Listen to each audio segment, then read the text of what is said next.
Main রুটে আসলে bike চালানোর সময় খুব সাবধান, কারণ কি এটা একটা হাই রুট, সবচেয়ে বড় বিশ্ব রুট যাকে বলা হয়। কে কার আগে যাবে ভাই, সবসময় মানুষ পারাপারি করে। পারাপারি করবেন না, আপনি বাইক চালাইতেছেন, আপনি আপনার গতিতে চালাবেন। আপনি দেখা গেছে 10টা বাইক যাচ্ছে, সেক্ষেত্রে আপনি পারাপারি করবেন, এটা কিন্তু আসলে ঠিক না। আপনি রাইড করার সময় খুব সাবধানে রাইড করবেন।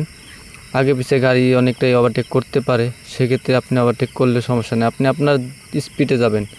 যেমন অনেকে আছে 120 টানবেন, তাই বলে যে আপনার 120 টানতে এর সাথে রেষারেষি পাল্লাপাল্লি করে এ ধরনের ভুল কখনোই করবেন না। কারণ শখের একটা বাইক, আসলে বাইক কেমন একটা ছেলেদের ক্রাশ, বা সবাই ফাঁকা রাস্তা পাইলে বাইক টানাটানির চেষ্টা করে। ম্যাক্সিমাম রাইডারগুলাই মানে ফাঁকা রাস্তা পাইলে হয়েছে, তাদের কারেন্ট পিক আপ তো মানে কারেন্ট লাগাই থাকে। মানে কীভাবে বাইক 110, 20, 30 বা 79, 100, 250 থাকে, কেউ সিসি, মানে সবগুলো ওঠানোর চেষ্টা করে। কেন রে ভাই, সময়ের থেকে জীবনের মূল্য অনেক বেশি দামি। আমার কথা, আমি আধা ঘন্টা জায়গায় 40 মিনিটে যাব, এত রিস্ক নিয়ে যাওয়ার কী দরকার ভাই? এই ধরনের রিস্ক কেউ নেবেন না।